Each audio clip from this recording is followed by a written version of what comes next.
President Reagan's deepest long-held wish was that Lady Thatcher should participate in this service. But as the years have passed, Lady Thatcher's health too has suffered its ups and downs. 18 months ago, her doctors advised her to give up all formal public speaking. But she was determined to record her tribute to President Reagan, come what may, and this she has done. She was equally determined on learning of the President's death to be with us today. The next voice you will hear will be Lady Thatcher's. We have lost a great president, a great American, and a great man, and I have lost a dear friend. In his lifetime, Ronald Reagan was such a cheerful and invigorating presence that it was easy to forget what daunting historic tasks he set himself. He sought to mend America's wounded spirit, to restore the strength of the free world, and to free the slaves of communism. These were causes hard to accomplish and heavy with risk, yet they were pursued with almost a lightness of spirit, for Ronald Reagan also embodied another great cause, what Arnold Bennett once called the great cause of cheering us all up. His politics had a freshness and optimism that won converts from every class and every nation, and ultimately from the very heart of the evil empire. Yet his humor often had a purpose beyond humor. In the terrible hours after the attempt on his life, his easy jokes gave reassurance to an anxious world. They were evidence that in the aftermath of terror and in the midst of hysteria, one great heart at least remained sane and jocular. They were truly grace under pressure. And perhaps they signified grace of a deeper kind. Ronnie himself certainly believed that he had been given back his life for a purpose. As he told a priest after his recovery, "Whatever time I've got left now belongs to the big fella upstairs." And surely, it is hard to deny that Ronald Reagan's life was providential when we look at what he achieved in the 8 years that followed.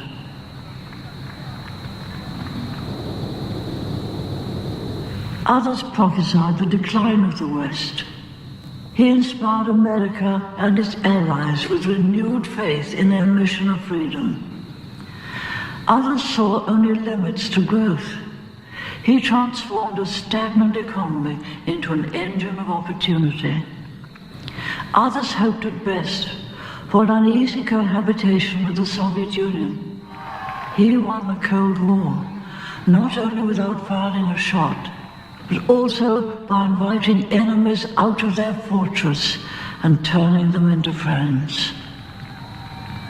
I cannot imagine how any diplomat or any dramatist could improve on his words to Mikhail Gorbachev at the Geneva summit. Let me tell you why it is we distrust you. Those words are candid and tough, and they cannot have been easy to hear.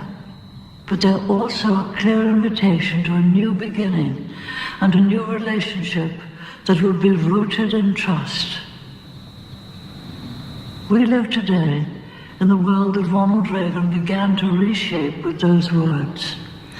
It is a very different world with different challenges and new dangers.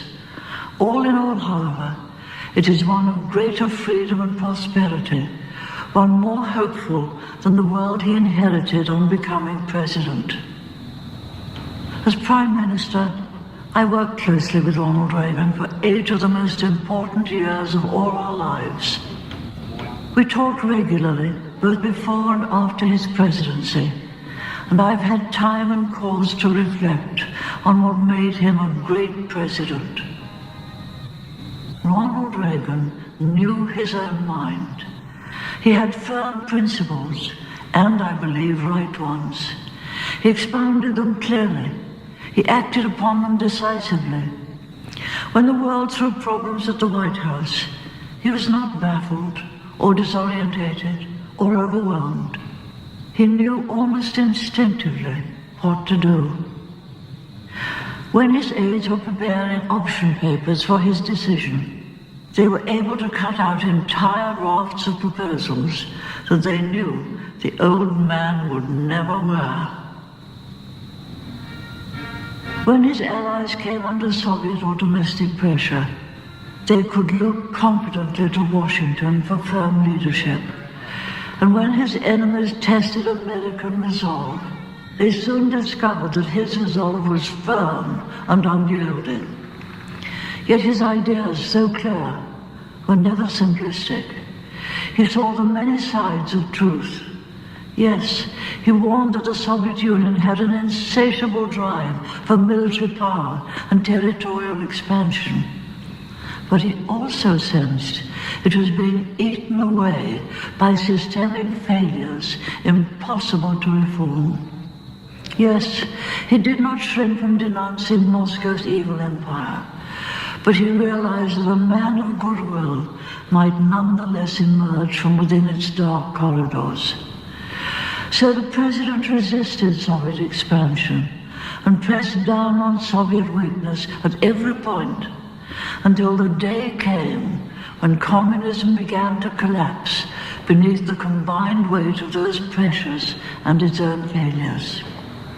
And when a man of goodwill did emerge from the ruins, President Reagan stepped forward to shake his hand and to offer sincere cooperation.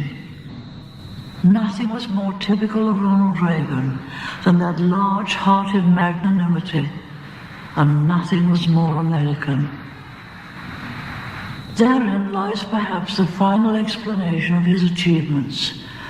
Ronald Reagan carried the American people with him in his great endeavors because there was perfect sympathy between them. He and they loved America and what it stands for.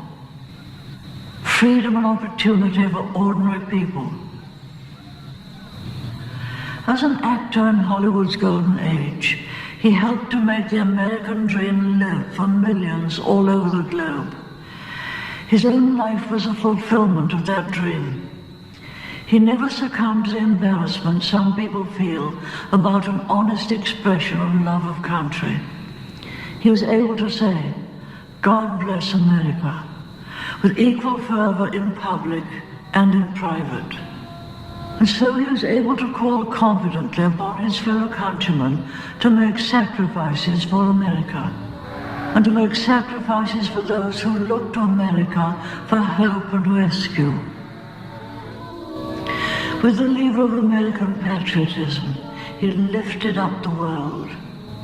And so today, the world, in Prague, in Budapest, in Warsaw, in Sofia, in Bucharest, in Kiev, and in Moscow itself, the world mourns the passing of the great liberator and echoes his prayer, "God bless America." Ronald Reagan's life was rich, not only in public achievement, but also in private happiness. Indeed, his public achievements were rooted in his private happiness. The great turning point of his life was his meeting and marriage with Nancy. On that we have the plain testimony of a loving and grateful husband. Nancy came along and saved my soul. We share her grief today, but we also share her pride and the grief and pride of Ronnie's children. For the final years of his life, Ronnie's mind was clouded by illness. That cloud has now lifted. He is himself again, more himself than at any time on this earth. For we may be sure that the big fella upstairs never forgets those who remember him. And as the last journey of this faithful pilgrim took him beyond the sunset, and as heaven's morning broke, I like to think, in the words of Bunyan, that all the trumpets sounded on the other side. We here still move in twilight, But we have one beacon to guide us that Ronald Reagan never had. We have his example. Let us give thanks today for a life that achieved so much for all of God's children.